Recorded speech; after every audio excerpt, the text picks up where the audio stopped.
Hey guys, this is Shu. I posted a wall walking video the other day about my Lightning Templar and just being able to walk through walls and kind of glitching, be cool for power runs, things like that. Talked to Square a bit already. He said that's definitely something that's going to be patched in the future, so if it's something that you're interested in, you probably want to get a build together pretty quickly. So I'm trying to get this guide so people know how that works or how I was able to do that. So first thing I'm going to show off is kind of my gear. I've got the Thunder Charged set because of the lightning damage as well as the charged armor passive, super useful. Also lightning damage, really easy to get on this. That's my main source for my major stuff. Major enchants.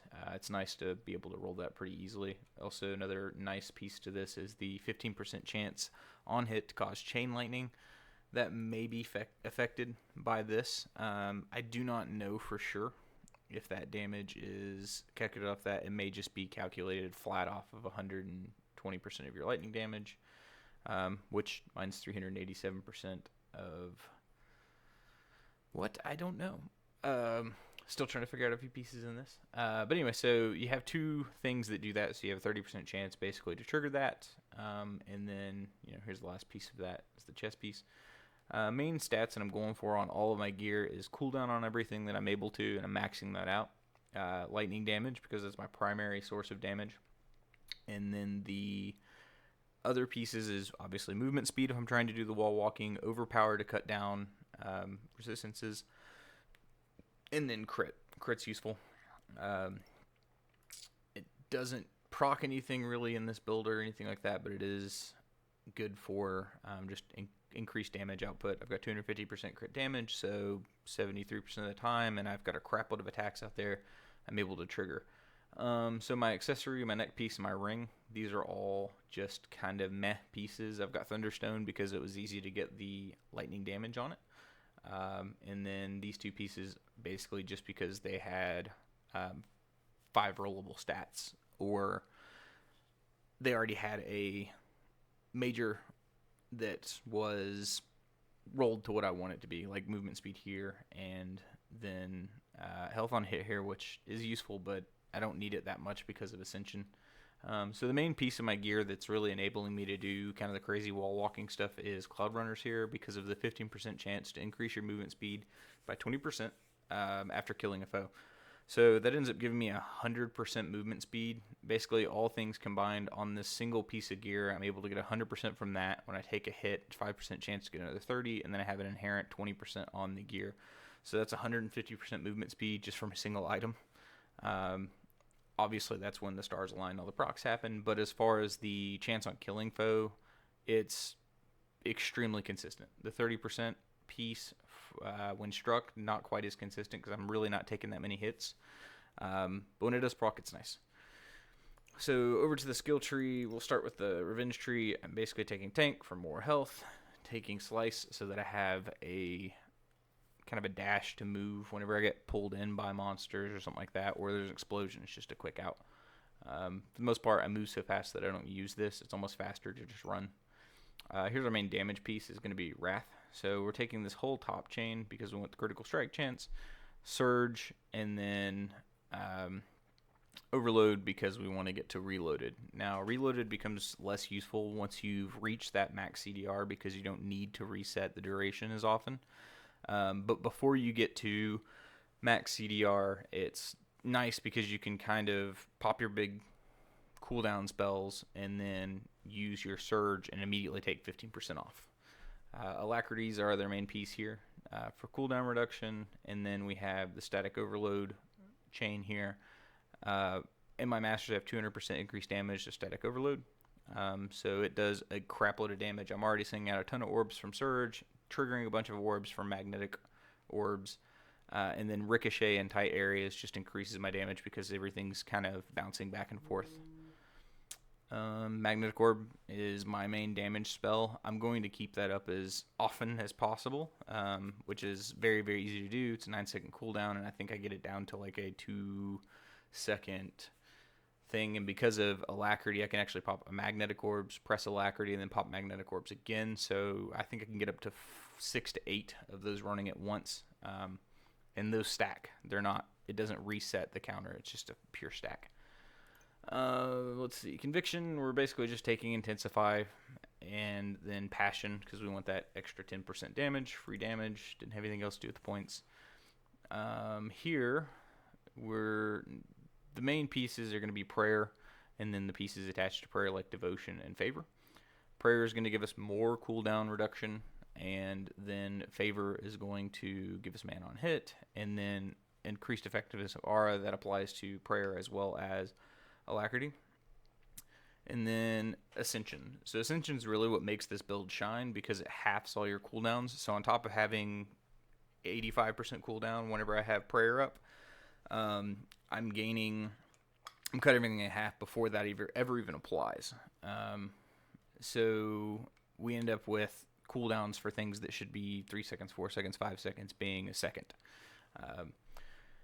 So everything else here is kind of just utility or damage output. So this is damage because we're getting life on hit from this as well as from the sacrifice. So occasionally you'll see those holy bolts going out, hallowed bolts. And then the other thing is expulsion here.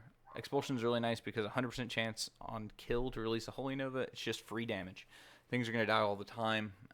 It's just another, free damage going out every time something dies. And then more damage to undead, spectrals, and demons, as well as a chance to stun. Grace and Forbiddens are being taken here because of survivability. So you get a 15% barrier, or barrier equal to 15% of your health. You trigger that pretty much constantly. If something hits you hard enough to take it away, you're almost instantly going to get it back because of the amount of things that are attacking for you. And then we're going to get Forbiddens to increase our resistances because mine suck. In your masteries, you're basically going to rush to Divinity to reduce the cooldown of Ascension. And then everything else is kind of, whatever you want to get. Obviously, the enhanced resistances is good late game because you want those resistances. Attack speed, don't have to get that. I got it early when I was starting the build and just haven't spec'd out of it. This you want to get because of the extra static overload chance. And then here's 200% increased damage from static overload. So all those little orbs that you're proccing are going to do even more damage. And then supercharged, you can take that to the sky, man. There's no max on it. Just keep pumping it. I pumped a bunch of flat damage early on to kill stuff. Still fairly useful. Crit strike damage, useful. Reach is nice. And then, is there anything else in this tree? I really haven't looked at anything else in the other trees. Just because I haven't really needed it. And I've got a lot of mastery points to gain, that's for sure. So basically the way the build's going to work, you're going to pop your Prayer first, then pop Ascension so that its cooldown gets brought down another 15%. After that's up, we're going to kind of rotate Magnetic Orb, then Alacrity to reset it, and then Magnetic Orb again, and then in about 2 to 3 seconds you can do that all over again.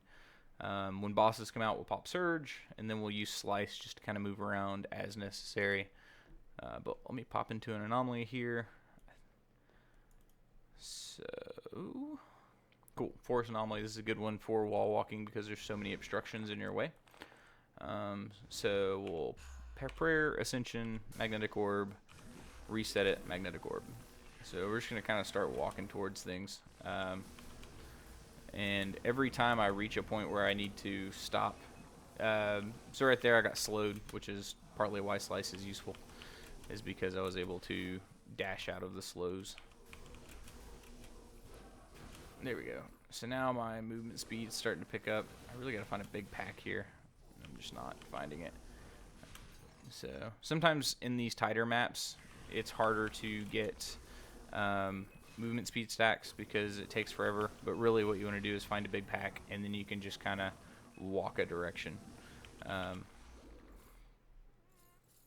should have walked through the wall there, but I stopped to cast. If you cast when you walk up to the wall, it's kind of like you need momentum to go through the wall. So if you stop for any reason, you won't be able to clip anymore.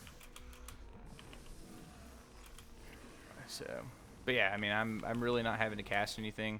I'm just kind of walking towards stuff. We'll do another one here real quick. Let's see if I can't pop a boss so I can show you guys how the kind of surge plays along with all of this.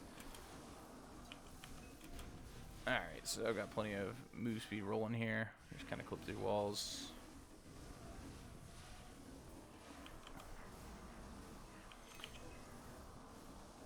And obviously when there's a ton of particles happening, it starts to slow things down a little bit. But for the most part, oops. So I got rooted there, but I was able to dash to get out of it. So all those orbs that you see, I'm not casting those. Those are just triggers from the static overload. Let's see, next area.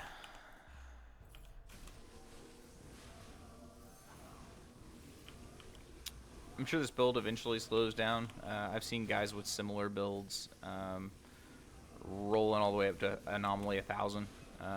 So it's definitely possible to just kind of completely use this game all the way through end game without any trouble. So there was me clipping through some walls, another wall clip. You can see how this thing kind of increases my clear speed. So this guy's on a tight corridor, so Surge is really going to work well here. I'm just going to start throwing him down, and the whole screen's going to fill up with lightning pretty quickly. But you can see all those damage numbers. So 300,000 a pop. My magnetic overloads are still going off as well.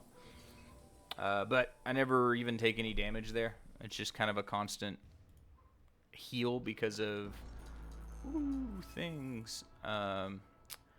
I'm constantly being healed because of Ascension, as well as some of the other passives that I take that give me life on hit and mana on hit.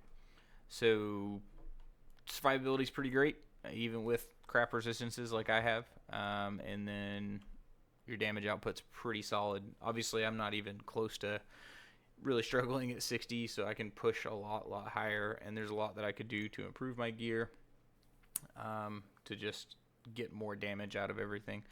But anyway, that's it for the build. If you guys have any questions or improvements, or just curious why I did one thing over another, feel free to ask. I'm pretty commonly on the subreddit, as well as check my YouTube comments and stuff. So hit me up. And other than that, this is it. Thanks, guys.